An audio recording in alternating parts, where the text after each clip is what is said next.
Together every year. How do you call yourselves now? How I call myself? Actually, for this year's beach cleanup, this is a group of 4 dive centers. Dive Asia, Sea Fun divers, Scuba and South Siam divers. So we're all located in Qatar. So we just joined forces today to work together with the Phuket Marine Biological Research Center, same like every year, to clean up a dive site designated by them. For example, today 2 boats will going to Ko Racha Yai, east of Phuket, and 2 boats will go to the south to Racha Yai to do the cleanup there. Normally you do go to Racha Yai every year, it seems. Does that mean that either the situation is bad there or that it's just the easiest place to go? Exactly, it's the easiest way to go. I mean, you see the weather today, it's beautiful for September. So you remember the last few days, years, we stay here in rain when we did the interview. And today it's really beautiful. So any dive set would be good. So maybe they do a last minute change now on the pier.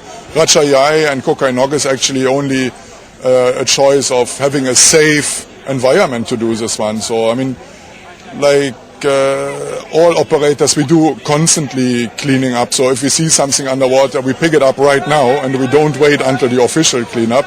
So today is just to get public attention, to get also people involved who residents here in Phuket who come and join, who usually not go diving around the area. You said the PMBC and also is it the DMCR, the Department of Marine Coastal Resources, they choose exactly where and what's, you know, the other choice of Ko Ao, was it? Yeah. This one, Ko Racha Yai, this is east from Phuket. And this is actually every year the same procedure. I call Ko Nippon. He is working for the PMBC and he is the coordinator for the Green Fins, which is a United Nations sponsored program. And I asked him which dive site we should do, and especially Ko Racha Yai, we learned from the PMBC there's a huge fishing net. And that is actually the main objective for today.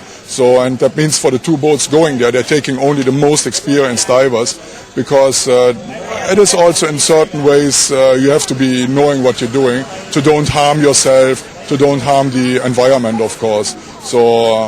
The less experienced people go to Racha Island and just picking up ordinary stuff on the ground and things like this. So. Is that a huge fishing net? You know about its location and size then? Myself, unfortunately, I don't know the size and the location. That's why Kun Paitun is on our boat. He is from the PMBC and he coordinate everything about this one. So he do the organization out on the boats for this dive site. But they say it's a huge fishing net and they need a lot of people to remove it. So I think that it's a few 100 square meter probably. Is this the biggest sort of problem of rubbish or pollution, shall we say, in the water? These type of fishing nets or associated to it? Yes, I think that is the biggest problem. So sometimes the fishing nets, I don't know the reason why, they just get loose and drifting away, and on every reef, of course, they will stuck and do a huge damage.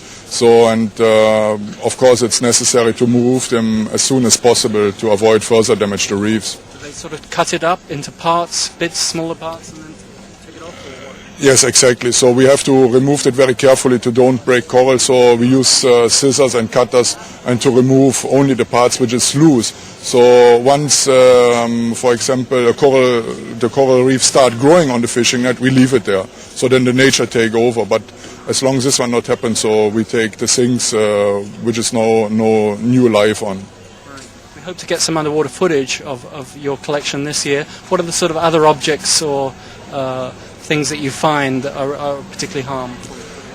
A lot of plastic garbage, like plastic bags, drink water bottles, this kind of things, batteries, they are maybe spilled over the boat and things like this. So the plastic garbage come from everywhere. That's just drifting from the shores and things like this. So the batteries usually go overboard.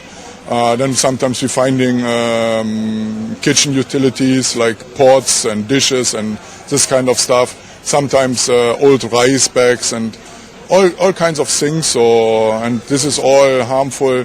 Especially when marine life get trapped into it, so it's especially with turtles, they have to go to the surface for breathing, so they unfortunately will die very slowly, and so that's why it's very important to remove that as quick as possible.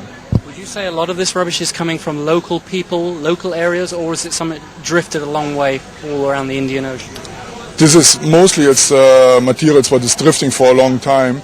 We can see that because that is start to decompose already, and and that just drift and drift and drift and drift. So that is sometimes quite a lot. So, and of course that is also from people from everywhere. So they are not really careful to dispose the materials, and so it's everybody has the responsibility to look a little bit after that and thinking about taking care for the environment more and don't dispose stuff in the ocean. But obviously you and your group, you're only qualified divers who can do this, but would you like some of the other people who are causing this pollution to join in some way? Is it just simply helping to clean up the beaches, perhaps? That is what we're planning for next year. We're planning more already with a combination of underwater cleanup and the beach cleanup.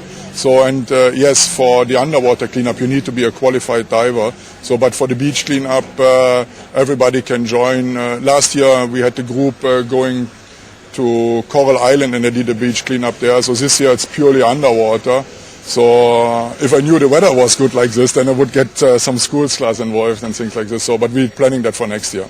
Do you have a target on the sort of volume or weight, or compared to previous years? How much? Of course, we want to get better than last year. Last year it was 3 boats with around 80 people, and this year we're hoping with the 4 boats with more than 100 people, we hope to remove something like 1,000 to 1,500 kilos.